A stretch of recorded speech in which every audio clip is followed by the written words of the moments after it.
ചരിത്രത്തിൽ ഒരുപക്ഷെ ഇന്ത്യയിൽ ഏറ്റവും കുറഞ്ഞ കറപ്ഷനുള്ള ഒരു സംസ്ഥാനമായി കേരളം മാറിയിട്ടുണ്ട് എന്നുള്ളത് ഒരു യാഥാർത്ഥ്യമാണ്. ഉദ്യോഗസ്ഥന്മാർക്കിടയിൽ ചിലപ്പോൾ അത്തരം അഴിമതികളുമായി ബന്ധപ്പെട്ട സംഭവങ്ങളുണ്ടാകും. പക്ഷേ അത്തരം അഴിമതികളുമായി ബന്ധപ്പെട്ട സംഭവങ്ങളെ ഒരു കാരണവശാലും വെച്ചുപൊറുപ്പിക്കാനോ ഏതെങ്കിലും ബന്ധങ്ങളുടെ പുറത്ത് അഴിമതി നടത്തിയെന്ന് ബോധ്യപ്പെടുത്തുന്ന ഒരു ഉദ്യോഗസ്ഥനെയും സഹായിക്കാനോ സംരക്ഷിക്കാനോ ഒരു നടപടിയും ഈ ഗവൺമെന്റിന്റെ ഭാഗത്തു നിന്നുണ്ടാകില്ല എന്ന് മാത്രമല്ല, ശക്തമായ നടപടി ഇതുമായി ബന്ധപ്പെട്ട് ഗവൺമെന്റ് എടുക്കും എന്ന കാര്യത്തിൽ ഒരു സംശയവുമില്ല.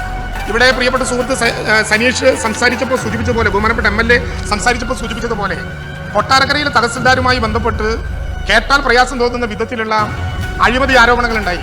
സാർ, രഹസ്യമായി വന്ന കത്തുകളും പരസ്യമായി വന്ന കത്തുകളും ഉണ്ടായി. അദ്ദേഹം ഈ സഭയിൽ ചോദിച്ചു, ആരാണ് അവരെ സംരക്ഷിക്കാൻ നിൽക്കുന്നത്? പക്ഷേ അദ്ദേഹം ചോദിക്കും എന്ന് ഞാൻ പ്രതീക്ഷിച്ച ചോദ്യം, ആരാണ് അങ്ങനെ കുറ്റക്കാരനായ ഒരു ഉദ്യോഗസ്ഥനെ പിടിച്ചത് എന്ന ചോദ്യമാണെങ്കിൽ ആ ചോദ്യത്തിന് ഉത്തരം അഭിമാനത്തോടെ പറയുന്നു.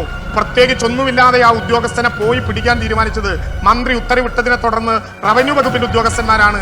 ആ അന്വേഷണം തുടർച്ചയായി കൈക്കൂലിക്കെതിരായിട്ടുള്ള നടപടികൾ മുന്നോട്ട് പോകുമെന്ന കാര്യത്തിൽ യാതൊരു സംശയവും ആർക്കും ഉണ്ടാകേണ്ട കാര്യമില്ല. സാർ, ഞാൻ ഓരോന്നോരോന്നായി പറയുന്നില്ല. ലക്ഷങ്ങൾക്ക് വല്ല വിലയുണ്ടോ എന്ന് ചോദിച്ചു. സാർ, ലക്ഷങ്ങൾക്ക് വിലയുണ്ട്. അതുകൊണ്ടാണ് 8 വർഷക്കാലത്തിനിടയിൽ കേരളത്തിലെ ഗവൺമെന്റ് ചരിത്രത്തിൽ ആദ്യമായി 3.25 ലക്ഷം പട്ടയങ്ങൾ ഈ കേരളത്തിലെ പാവപ്പെട്ടവന് വിതരണം ചെയ്തത്. ലക്ഷങ്ങളോടും മനുഷ്യരോടും ഒരു വിലയുള്ളതുകൊണ്ടാണ്. സാർ